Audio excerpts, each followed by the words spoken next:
Déjà, c'est une technique de communication. Donc elle est utile aussi bien pour les grandes structures que pour les toutes petites structures. Et lorsqu'on se lance et lorsqu'on est un entrepreneur, il est bon de savoir ce qu'on va dire avec son projet. On va rencontrer plein de monde quand on se lance. On n'est pas tout de suite forcément à la recherche des clients, on est aussi à la recherche de financement, on est à la recherche de partenariats, on est à la recherche de résonance médiatique pour se lancer. Et donc il faut avoir un langage clair sur ce qu'on va lancer.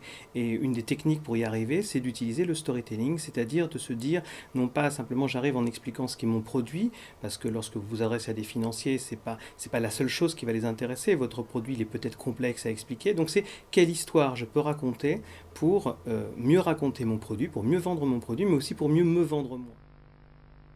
Mesdames et messieurs, bienvenue sur ce vol. Les issues de secours sont situées à l'avant, au milieu et à l'arrière de l'appareil. Les ceintures s'attachent et se détachent de cette façon. Comme à l'accoutumée, nous décollerons avec 2 heures de retard. Durant le vol, nos hôtesses ne serviront ni boisson, ni repas, y compris aux passagers ayant payé le tarif à faire. Le personnel de bord ayant d'autres chats à fouetter, inutile d'utiliser le bouton d'appel. Nous vous souhaitons un agréable voyage et espérons vous revoir bientôt sur nos lignes. Il serait temps qu'une compagnie change votre perception des vols intérieurs. Air Liberté, vous ne pouvez pas mieux choisir.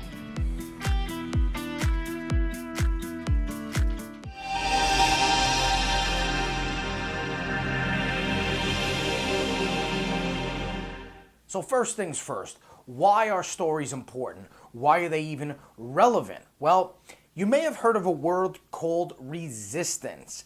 And resistance is what happens anytime you try to influence, persuade, pitch, sell something to somebody. It's like a siren goes off in their mind.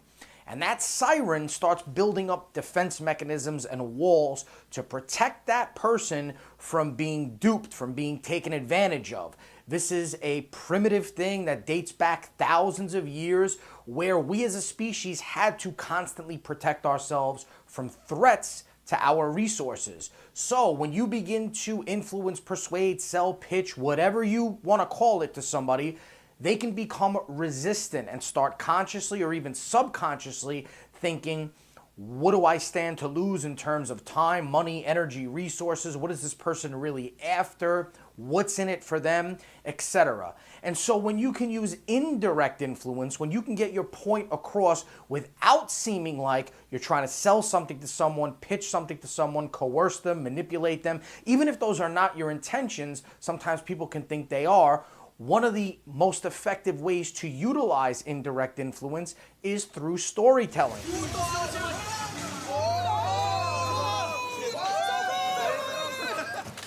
Yes, ça c'est une trop bonne idée d'avoir pris.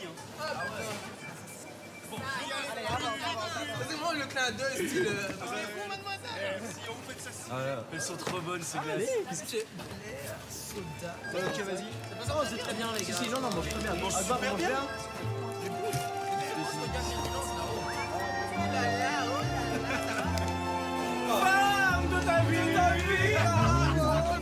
L'amour, l'amour dont on parle toujours. À l'amour, c'est un printemps craintif, une lumière attendrie, ou souvent une ruine. À l'amour, à l'amour, c'est le poivre du temps, une rafale de vent, une feuillée de lune.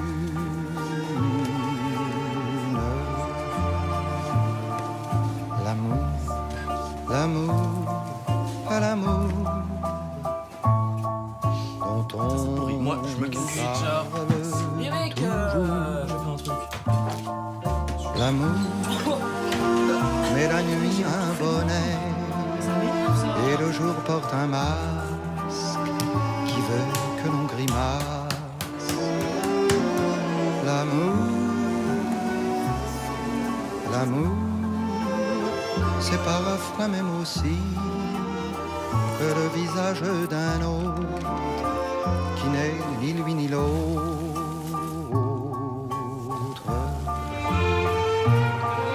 À l'amour,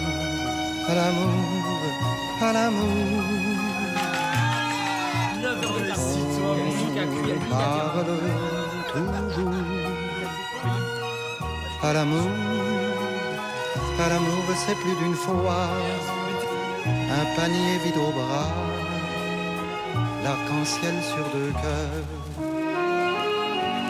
À l'amour, à l'amour, à l'amour, c'est quand je t'aime.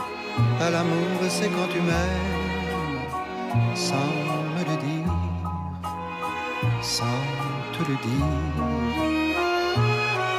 À l'amour, à l'amour, l'amour c'est quand tu m'aimes, l'amour c'est quand je t'aime, sans te le dire, sans... Opposants. Et vous allez comme ça construire votre récit. Et ce récit, donc un récit, c'est un petit peu comme une histoire qui va de Il était une fois à un happy end. Hein. Vous vous lancez, vous avez différentes étapes que vous avez, des aides qui peuvent vous aider, des partenaires, des collaborateurs, les financiers vont-ils aider le héros que vous êtes à réussir. Et vous allez comme ça vers la fin de votre histoire et vous pouvez construire un récit qui va captiver vos cibles, qui peuvent être donc, comme je le disais, vos financiers, vos partenaires, les journalistes et bien sûr, au bout du compte, vos clients. Hey, Pete. Oh, hey, Val. How's it going? You know what? I'm having a really bad day. What happened? See, what Val's saying when she says, what happened is, tell me a story. And that's actually what this season of Pixar in a Box is all about. To make a movie here at Pixar takes years, but it all starts with a story. Humans have been telling stories since we could speak, probably even before. We tell stories around the campfire. We write plays, we write novels, short stories, we make movies, we take photographs, tweet to each other, the list goes on. The power of story is that it has an ability to connect with people on an emotional level. One of the things you hear all the time, this advice, is write what you know. Now, as a kid, I was like, I don't want to write about suburban Minnesota, that's boring. I want to write about explosions and monsters and car chases. Well, what that actually means is, yeah, go ahead and write about monsters and explosions and car chases, but put something into it that talks about your own life, how you feel. Do you feel scared? Do you feel alone? Something from your own life will make that story come alive and not just be a boring car chase. When I started directing Monsters Incorporated, the way I would pitch it is, it's about a monster who scares kids for a living. That's his job.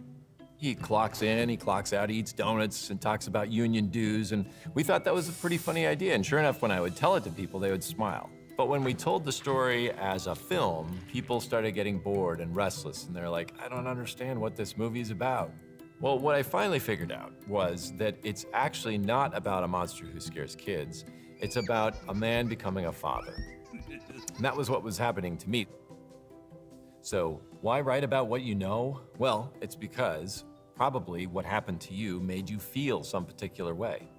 And what you're trying to do really when you tell a story is to get the audience to have that same feeling. One of the big revelations for me telling stories is how much work they are, really. I always thought you'd just tell the story once and it would be perfect, and geniuses like Walt Disney or Miyazaki, this brilliance comes out of their head once and there it is. Well, the truth is, our stories don't always come out exactly perfectly the first time, or the second time, or the third time, or the fourth time, up to the 30th time. And so you keep going again and again and again, and only after retelling the story many, many times does it really sparkle. This season of Pixar in a Box is about how we at Pixar tell our stories, in hopes that it will inspire you to tell yours. But seriously, what happened? So the first thing, I get to my desk, right? It's 8 o'clock in the morning.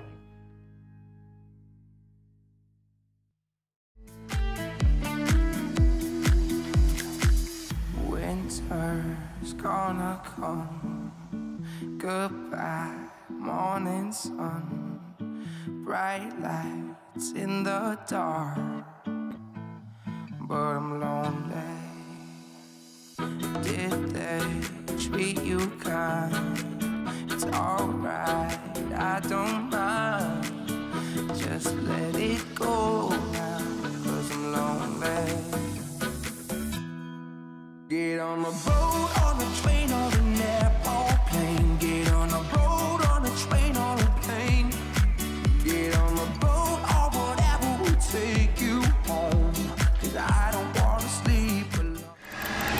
I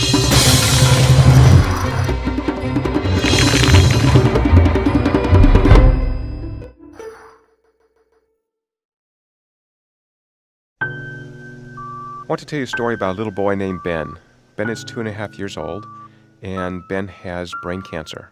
And Ben's really happy. He's happy because he's been through 2 rounds of chemo and radiation, and he feels good for once. He doesn't feel yucky, and his father's enjoying seeing Ben's happiness. But as the father tells the story of Ben and his cancer, the father's voice begins to break. And he says, it's very difficult to play with Ben because Ben thinks everything is wonderful, but I know something that Ben doesn't, that Ben's dying. And he talks about how difficult it is to play with Ben, knowing that in 3 or 6 months, Ben will be dead. And yet Ben is so happy, he's so beautiful. And so the father tries as hard as he can to enjoy Ben, to be joyful around Ben. But then he says in the middle of this short story that it's an amazing thing to know how little time one has left. And as he says that statement, he has merged himself with his son. It's as if the father himself is dying.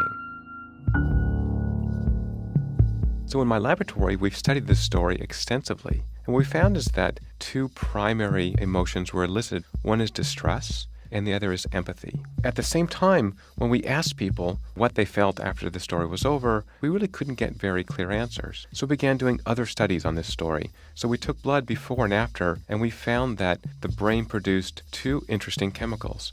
One is called cortisol, which focuses our attention on something important. So cortisol correlated with our sense of distress. So the more distress you felt, the more cortisol you released, and the more you paid attention to that stimulus. The second chemical release is called oxytocin, which is associated with care and connection and empathy. And oxytocin was correlated with people's sense of empathy. And the more oxytocin they released, the more empathic they felt towards Ben and his father.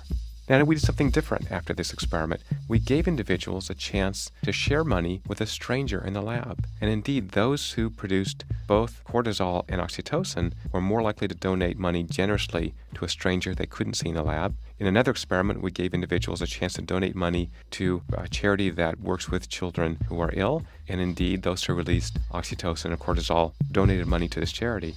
And in fact, the amount of oxytocin released predicted in both cases how much money people would share with a stranger or with charity. What we're seeing is that this narrative is changing behavior by changing our brain chemistry.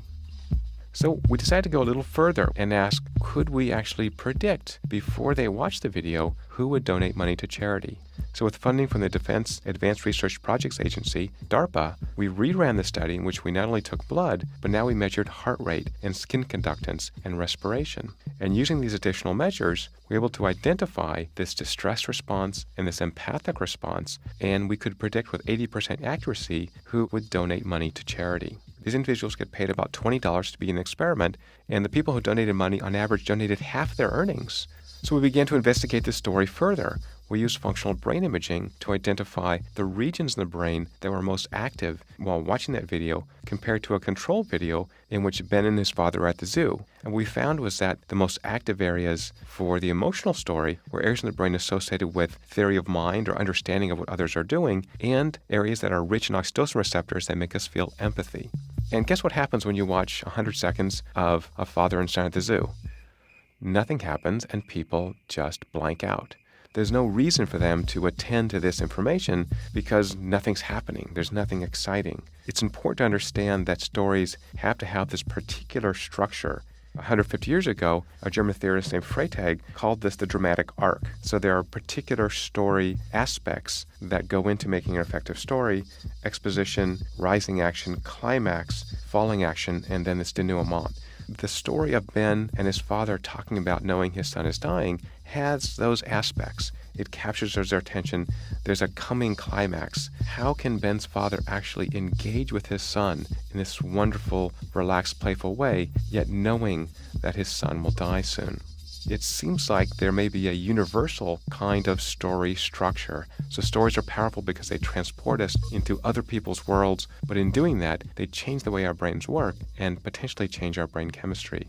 And that's what it means to be a social creature, is to connect to others, to care about others, even complete strangers.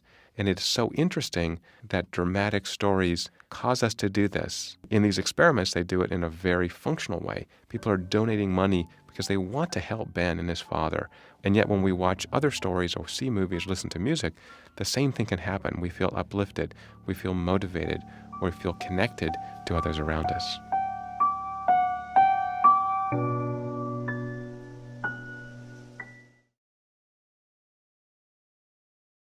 Patricia Petitbon, à côté de vous, il y a Guillaume Meurice. C'est moi. Accrochez-vous. Oui, accrochez-vous. ouais. Surtout qu'aujourd'hui, voilà, il y a un événement particulier. Il y en a qu'on ne peut pas rater quand on est, comme moi, focus sur le process.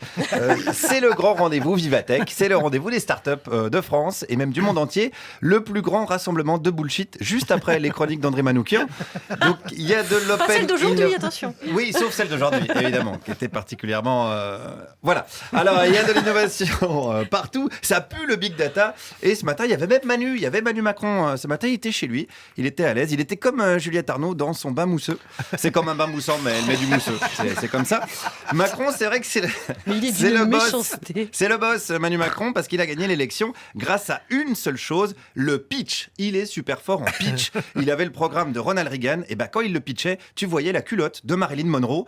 S'il te raconte Camping 3, tu vois Apocalypse Now. Il te parle de Guy Lagache, tu vois Kevin Costner. C'est vraiment le mec qui est balèze en pitch. Et dans la Startup Nation, si t'es pas bon en pitch, eh ben t'es cramé. Alors, on va apprendre ça ensemble avec deux exemples. D'abord, une startup qui organise des hackathons. Qu'est-ce qu'un hackathon ?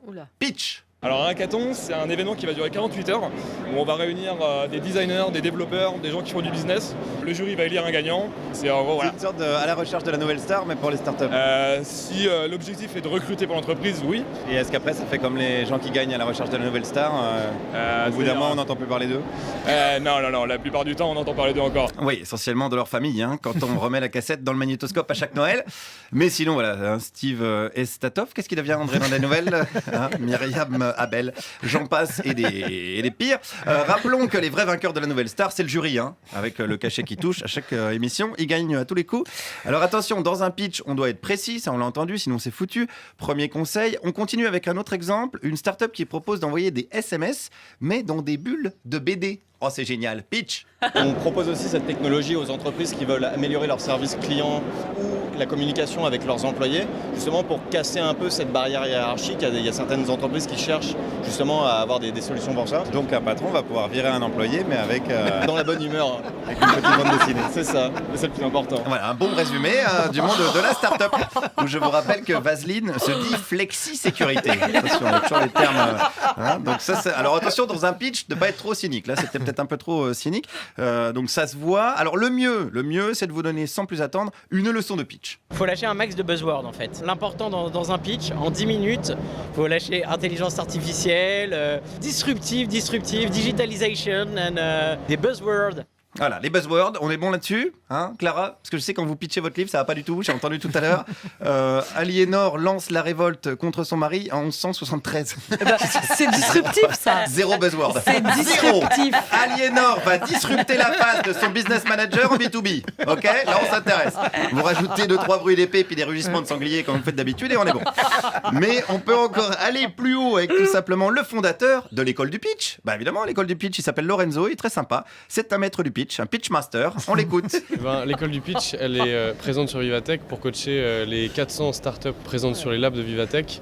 On a 40 coachs. Des coachs de pitch. Des coachs en pitch. Des coachs en pitch. Des coachs en pitch. Ouais, attention de ne pas fâcher Marlène Schiappa qui est très tatillonne là-dessus en ce moment. Hein, c'est pas des coachs à pitch non plus. Faites gaffe. Faisez pas les cons, hein, sinon Marlène elle va foutre un coup de bécherelle sur le coin du bec. Allez, on continue avec Lorenzo. Les startups qui pitchent sur les scènes de Vivatech viennent s'entraîner ici avant de retourner faire leur pitch final on stage. C'est assez sympa, une super ambiance hyper bienveillante, donc on leur fait surtout des feedbacks positifs. Des feedbacks de pitch. Des feedbacks de pitch. Feedback de pitch, c'est très, très important. Un pitch n'est rien sans un bon feedback de pitch. Hein. Je vous le dis qu'on peut upgrader à Zap. Évidemment. Vous suivez? Je pitche bien, hein. J'étais ce matin donc à l'école. Mais voilà, je pense à me former encore mieux. Hein. On a plus de 200 coachs actifs à l'école du pitch. Comment on fait pour être recruté à l'école du pitch? Pour être coach à l'école du pitch? Il faut pitcher, le fait qu'on est coach de pitch. Il faut pitcher, mais ça s'apprend. On peut être bon coach en pitch sans forcément être bon en pitch. Effectivement, des très bons coachs en pitch ne sont pas forcément les meilleurs en prise de parole, mais ils ont toutes les techniques. Évidemment, hein, c'est là qu'on reconnaît les vrais coachs en pitch. Moi, j'ai connu des pitchers pas bons coachs en pitch et des coachs en pitch pas bons pitchers et inversement. Vous voyez ce que je veux dire? Mais des fois, voilà, je vais vous dire, c'est de pire en pitch. Oh là là! Un petit peu d'humour d'open space, ça fait pas de mal. Allez, terminons avec un dernier conseil, un conseil pitch. Ce qui est important, c'est de bien articuler pour donner le nom de sa solution, histoire qu'on s'en souvienne à la fin du pitch. Donc voilà. Et surtout, je viens de faire le truc qu'il faut jamais faire, c'est finir par donc voilà. Voilà, donc voilà, ça valait bien le coup que je vous donne un cours de pitch. Bon, retenez une chose, un pitch, c'est comme la petite brioche au chocolat là, du même nom, avec les beaux discours start-up de la Macronie. À la fin, on va tous finir par se faire fourrer. Merci Guillaume Meurice.